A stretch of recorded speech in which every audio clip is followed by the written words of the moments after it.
This is TWiT. Let's take a look at this. Look at that. This is the Surface Duo, which is fascinating. Ed, did you get a sample of this? Here? Yeah. Yeah. And you put your bumper on too. I actually put my own credit card down for this guy. As did I. Yeah. I could top you. I spent $100 extra for 256 gigs. That's no. So did I. Oh, you did. So did I. We're gamblers. We went all in. We pushed all the chips in. We said, I don't care if it's no good. I'm putting every penny I own into this thing. How about you, Bill? Are you? This isn't something you would normally review, or is it?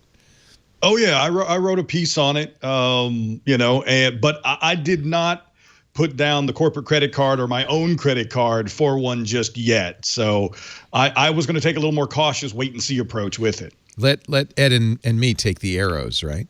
That's right. Let this be the Samsung, Galaxy Fold, and then see what happens for the second version with the Fold 2. I decided not to get the Fold. It was really, for me, I'm going to get one or the other. I do think there's something to be said for full screen devices. This is actually kind of an interesting use case. There's the football game, and I could just sit it like this. In fact, maybe I will, while Ed talks about what he thinks of the Duo. Go ahead, Ed. It's all yours. No, I'm just kidding. What's the score, Leo? I can't say that out loud because the commissioner, Roger Goodell, would come to my house and breathe on me. So I'm not going to do that. So pick two numbers between 0 and 100. I did. I just posted an article today. I haven't had enough time to do a review of my own on this. I have some very preliminary opinions about it. But I did an article today where I went through, I think, 11 different reviews that other people have done. Oh, the meta review. That's smart. The meta review. Yeah. And there are definitely some themes in there. I think everyone is, as am I, just blown away by the quality of the hardware build. Beautiful. I expected nothing less because the Surface team, that's kind of what they do, is they build beautiful hardware. They've had enough time to do this. So that's something that everyone noticed. The specs on it are a bit underwhelming. It's last year's Snapdragon processor. It's only 6 gigabytes of RAM. It doesn't have 5G, but I don't care. It doesn't have wireless charging, but neither do a lot of 5G phones. So it's one of those things. It's sort of last year's technology, but I think they did that so that they could really focus on tuning this brand new software to the components that are inside of it. The universal judgment on the camera is that it's not worthy of a $1,400 or $1,500 device. Yeah. Maybe they can fix that with software.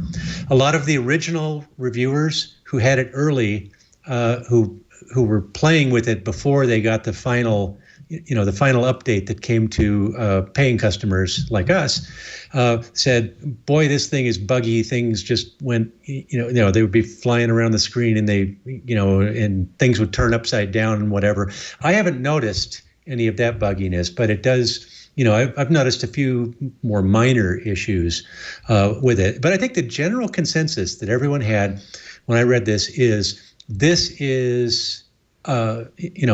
really visionary, and there's probably something in here that's going to survive for a long time. It's going to become the DNA of a new generation of devices, but it's going to have to go through some iteration before it gets there. And I didn't see, out of the 11 reviews that I saw, I think there were 2 who said it's worth buying now. Yeah. Yeah, it is. It's so expensive. If we're $800, then I think it would be a different, we would say, yeah, you should get it because it's cool. But at $1,400, it's hard to justify. Bill, what were your thoughts on it? Well, I actually think I did a little tongue-in-cheek with the title on my piece. I said it's not the foldable phone you're looking for. And just like Ed, I thought the specs were a little underwhelming for the price tag. And, the productivity gains for it. Having not tested it out myself, I think there's a little bit of they're unproven as of yet, I think was the way I described it. But I am a huge fan of foldable devices. I mean, I've written about Samsung's and Motorola's devices, and I do believe, just like Ed said, that there is something in the DNA of the Duo or the new Z Fold 2 or any of the other foldable devices that will survive and start to become the default. I mean, for me, I'm looking for either a tablet replacement.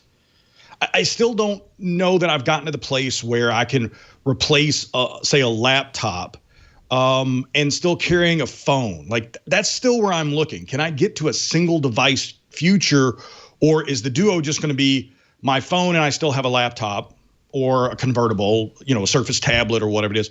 Or can it be the one device? And I don't know that we're there yet. So if I'm still stuck at two devices, for right now, I'm still going to get a laptop to work on and then maybe just a regular phone or maybe a bigger foldable phone. But I don't know about the Duo just yet. So I am excited. I love the two screens. I love that it says the build quality is good. I mean, that's really important, with the disaster we saw the first Fold. So that's very encouraging. Yeah, I think it's less ambitious to do two screens.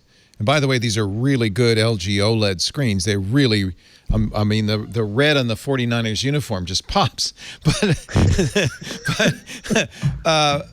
But that's a technology that's well known and well understood and much less risky than a folding screen, and also feels like a real glass screen, which the Fold does not. So in that respect, I don't think they're facing the same kind of challenges. Yeah, go ahead, Lory. Leo and Ed, both of you, the short time you've spent with this, does this feel like a really big, really usable, versatile phone, or does it feel like a really small tablet in terms of like how it just kind of like feels for you and works for you? What do you think, Ed? For me, it definitely feels like a tablet. With the ability, just the size and the ability to do two things side by side, which I wouldn't, even though that's technically possible with some of the larger phones, it's just something that has never worked for me. Whereas it does here. A couple of the use case scenarios that that people in the reviews talked about and that I've seen is, for example, you can, if you're using the Outlook email client on this, you can have your message list on the left screen and your preview pane on the right screen, so that you're just tap, tap, tap, tap, tap through the list on the left and reading things where, and you can skip over messages that you're not interested in. You can't do that on a single screen device. You can use this like a paperback book, and because the Kindle app in it actually flows to two screens. So, wow. read the left-hand screen, read the right-hand screen, turn the page. And I find it easier to read those, to quickly scan those small screens than the big ones. And again, that's something that you can't do on a phone, but you can do on a tablet. And then there's a concept that they have of something called app groups, where you create a shortcut that basically opens two apps at once side by side. So I'm using that, for instance, on this. I have a chess book on the left hand with the Kindle, and on the right hand I have a chess program which allows me to move the pieces.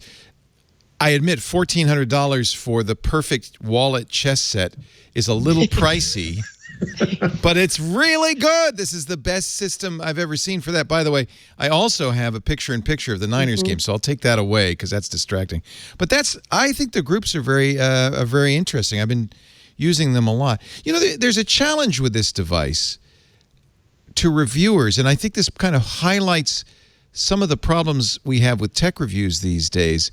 Is this can't really be reviewed in the same way that you would review, say, the iPhone 12 or the Galaxy Note 20 because it's not like those devices. It's totally different. And so It is I totally think different. one of the problems reviewers have is they come to it. I certainly did, and I didn't really know how to use it completely. And so it took me a while to get used to. I think partly there was an update. The minute you open it up, there was a fairly large update that fixed, I think, a lot of the problems the early reviewers had, the pre-production guys had. But I also think that some of it is it takes you a while to kind of start changing how you think about it. It's not a folding screen; it's a two-screen device. So it's that's a very different idea from anything that we've had before. That's why I know it's not exactly a phone and it's not exactly a tablet. It's a two-screen device, which is an odd combination. And yet I think as you use it, you come up with more and more use cases. I'm also at a disadvantage because I'm not all in on Microsoft. So I don't use Outlook. And for some reason, Outlook will not let me use my mail provider, Fastmail. And so I can't really use it as my mail client. And unfortunately, nobody else has optimized their software for a two-screen device.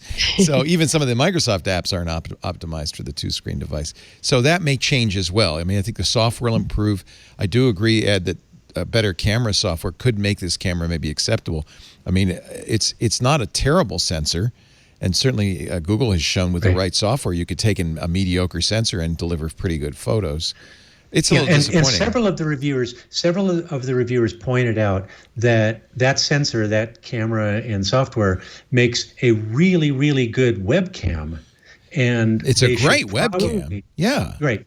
They should. It's better than the webcam in a MacBook, for example. Yeah. Well, that's not hard. But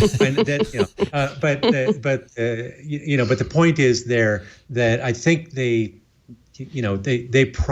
Microsoft probably should have positioned it that way rather than but it's also, the thing is just so thin that that they had to make a lot of, let's just call them decisions, even if they're not really compromises. They're just decisions where you say, if I'm going to put a sensor in here that's greater than 11 megapixels, I'm going to have to make the device thicker. And if I make one side thicker, the other side has to be the same thickness. So the whole thing is doubled. Whatever thickness I add has to double there when the thing is folded and sitting there. And so there's all these engineering decisions that that went into it. And there was a comment that Owen Williams made in his review there, which he said, when he started the review process for this, he was thinking of it one way, but the whole act of using two different apps at a time, interacting with each other, made him more intentional about the way he uses the phone, which I thought was a really good way of putting it. This isn't something that you just sort of pick up and glance at the way that I do with my iPhone. You pick it up, you glance at it, you put it down. This is something you pick it up, you can put it into single screen mode. Just flip it over and then you've got one screen to look at, and you can sort of use it that way. But the real, what you're paying that big price for, is to open it up and do something that is wide and potentially more than just something that you glance at and then close. I'm right now, I'm calling. Let me turn off my audio. Yeah. I'm calling you via my Duo. I don't know how to do that. Let's. That echo. Echo. I don't know how to turn it off. Right. There we go. There I am. Oh, I am sideways. Wait a minute. Now I'm upside down. That, by the way, is part of the problem with this thing. There we go. I think it's pretty good. And the nice thing is I could put this on the table like a little Smurf laptop, or as I call it, a Smurfus. And it really, I don't know why it's rotated like that. That's something that Lou MM, who works for Microsoft, said, yeah, the accelerometer is a little wonky. You have to open it wide up. Let me turn on the audio from the Skype. There you go. Open it wide, and then it rotates better. And then you can tent it. but There then we it's go. tented on the table here. And I think that's great. This is a nice little big Skype call. Hey, how you doing? It's good to see you. The most Skype call ever.